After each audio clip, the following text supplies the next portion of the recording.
Hi అండి, అందరికీ నమస్తే. లాస్ట్ టైం నేను గొబ్బి పూల వీడియో పెట్టానండి. అది చాలా బాగా ట్రెండ్ అయింది.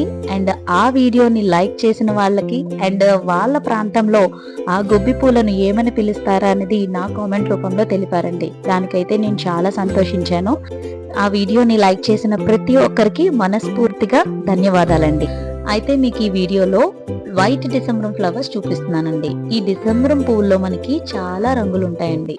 మెయిన్‌గా ఎక్కువగా లావెండర్ కలర్ చూస్తారు ఎక్కువగా. ఆ తర్వాత అందులోనే dark colour and Chandrakant colour, white and pink. ఇలా చాలా రంగులుంటాయండి.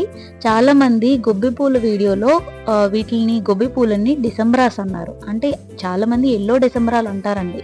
కాకపోతే అవి మనకి అక్టోబర్, నవంబర్ మంత్‌లోనే కాస్తాయన్నమాట. ఈ డిసెంబరం పువ్వులేంటంటే మనకి నవంబర్, డిసెంబర్, జాన్వరి మంత్‌లోనే కాస్తాయన్నమాట.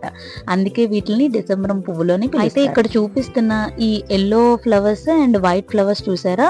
అంటే గొబ్బి పువ్వులు మనకి కొంచెం షార్ట్‌గా ఉంటుంది అండ్ థిక్‌గా ఉంటుందన్నమాట. అంటే దళసరిగా ఉంటుంది. కానీ డిసెంబరం ఫ్లవర్స్ మనకేంటంటే చాలా లైట్ వెయిట్ అన్నమాట అండ్ థిన్‌గా ఉంటాయన్నమాట. ఇవి ఏ కలర్స్ చూసినా మనకి చాలా లైట్ వెయిట్. ఇవేంటంటే మనకి మాల కట్టుకొని పెట్టుకుంటే అసలు వెయిట్ అనేది మనకు తెలియదండి. చాలా తేలిగ్గా ఉంటుంది.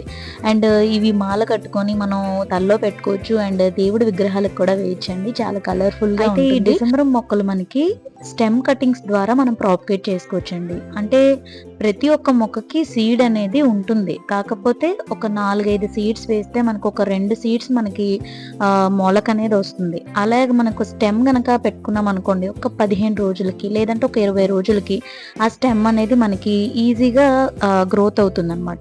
ఇలా నేను కలబందలో పెట్టుకున్నాను. మొక్క అయితే చాలా బాగా ప్రాపగేట్ అయిందండి. ఒక 15 రోజులకి చక్కగా నాకు మొక్క అనేది నిలబడింది. ఇప్పుడు మీరు ఎప్పుడైనా స్టెమ్ కటింగ్స్ పెట్టుకునేటప్పుడు వర్షం వచ్చే టైంలో మీరు పెట్టుకున్నారనుకోండి, ఆ స్టెమ్ అనేది మనకి ఈజీగా ప్రాపగేట్ అవుతుంది. అయితే ఈ వైట్ డిసెంబరం ఫ్లవర్స్ సీడ్స్ వచ్చేసరికి ఈ విధంగా ఉంటాయండి. ఎప్పుడైనా మీకు సీడ్స్ అనేవి రావాలనుకుంటే ఆ మొక్కలకి మీరు పువ్వులు అనేవి ఉంచేస్తే సీడ్స్ అనేవి త్వరగా మనకి వస్తాయన్నమాట. లేదు మాకు సీడ్స్ ద్వారా టైం పడుతుంది అని అనుకుంటే చిన్న చిన్న స్టెమ్స్ తీసుకొని మీరు మట్టిలో కలబంద పెట్టి నాటుకుంటే త్వరగా ప్రాపగేట్ అవుతుంది. అండ్ నెక్స్ట్ ఈ గొబ్బి పూల తాలూకా సీడ్ అనేది మనకి ఈ విధంగా ఉంటుంది. లాస్ట్ టైం ఆ వీడియోలో మీకు చూపించాను సీడ్స్ అనేవి ఎలా ఉంటాయో. ఒక్కొక్క సీడ్లో 2 విత్తనాలు ఉంటాయి. అండ్ నెక్స్ట్ వైట్ డిసెంబరం ఫ్లవర్స్ లో సీడ్ అనేది మనకి ఈ విధంగా ఉంటుంది అనమాట. బల్ల పరుపుగా ఉంటుంది. సీడ్స్ అనేవి మొక్కలకి ఎండిన తర్వాత మనం కలెక్ట్ చేసుకోవాలండి. అండ్ నెక్స్ట్ వైట్ డిసెంబరం ఫ్లవర్ సీడ్ వచ్చేసి 2 పెటల్స్ కి మధ్యలో సీడ్ అనేది బల్ల పరుపుగా ఉంటుంది. గొబ్బి పూల సీడ్ కి 4 పెటల్స్ ఉంటాయి.